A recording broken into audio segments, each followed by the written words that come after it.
नमस्कार, मैं EBC channel के माध्यम से आज आपको कुंडलियाँ जो हैं, गिरधर की कुंडलियाँ हैं, उनकी जो मैंने पहले पार्ट में आपको 4 कुंडलियों के बारे में बताया था। आज मैं आपको उसकी आगे की कुंडलियों का सार बताती हूँ, उसकी व्याख्या करती हूँ। रहिए लटपट काट दिन, बरु घामे माँ सोए, छा न बाकी बैठिए, जो तरु पतरो होए। जो तरु पात्रे होए, एक दिन धोखा दही है, जा दिन बहे ब्यार, टूट तब जड़ से जही है। कह गिरधर कवि राय, छाओ मोटे की गहिए, पाती सब छर जाए, तरु छाया में रहिए। यहाँ पर गिरधर जी कहते हैं कि चाहे किसी भी स्थिति में जीवन व्यतीत कर लो, परंतु उस पेड़ की छाया में कभी मत बैठना जो पतला हो या कमज़ोर हो, क्योंकि पतला पेड़ कभी भी धोखा दे सकता है। यानी कभी भी तेज हवा आएगी या आंधी आएगी तो वह कभी भी उखड़कर गिर सकता है। इसलिए हमें मोटे पेड़ का सहारा लेना चाहिए।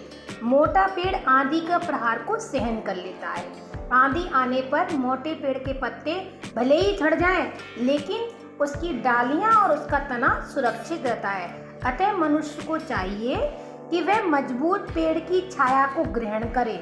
यानी इस कुंडली के माध्यम से कभी यह संकेत करना चाहते हैं कि हमें समर्थवान एवं बलवान व्यक्तियों का सहारा लेना चाहिए, निर्बल का नहीं। निर्बल व्यक्ति ना अपनी सुरक्षा कर सकता है और ना किसी दूसरे की सुरक्षा कर सकता है।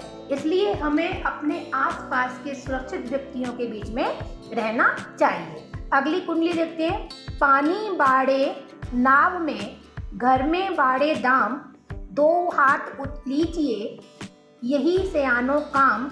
यही सयानो काम राम को सुमरिन कीजे, पर स्वार्थ के काज शीश आगे धर दीजे। कह गिरधर कवि राय, बड़िन की याही वानी, चलिए चाल सुचाल राखिए अपना पानी। यहाँ पर गिरधर कवि कह रहे हैं कि हमें परोपकार के लिए कार्य करना चाहिए।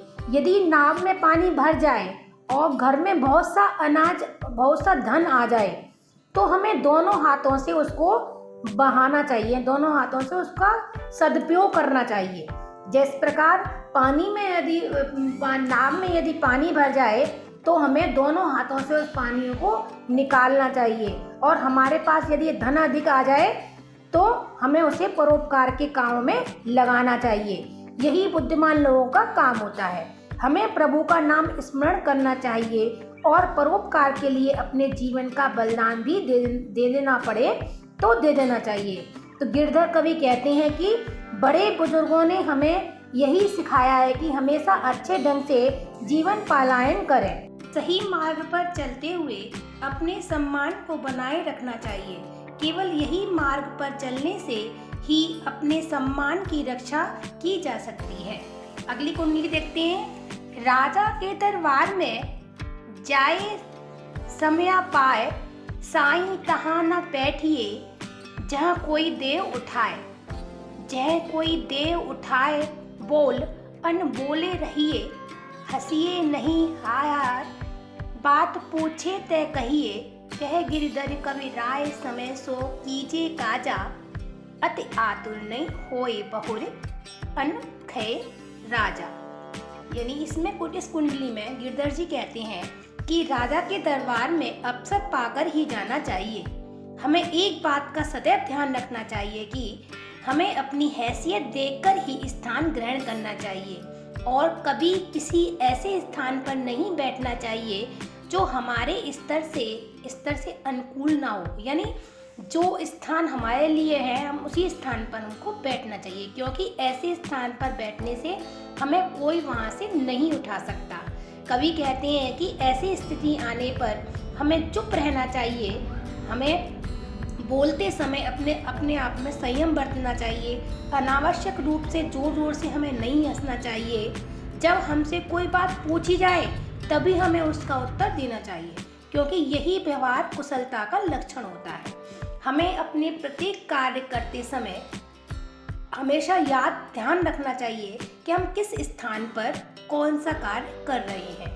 हमें अधिक उतावलापन कहीं पर नहीं दिखाना चाहिए, क्योंकि प्रत्येक कार्य उपयुक्त समय आने पर ही होता है। कभी ये संकेत करना चाहता है कि हमें राज दरबार में उनके राज दरबार के नियमों का पालन करना चाहिए। ये आपकी मैंने सारी जितनी भी कुंडलियाँ थी मैंने सबकी आपको व्याख्या बताई है। मुझे लगता है आप सबको समझ में आई होगी। Thank you all of you.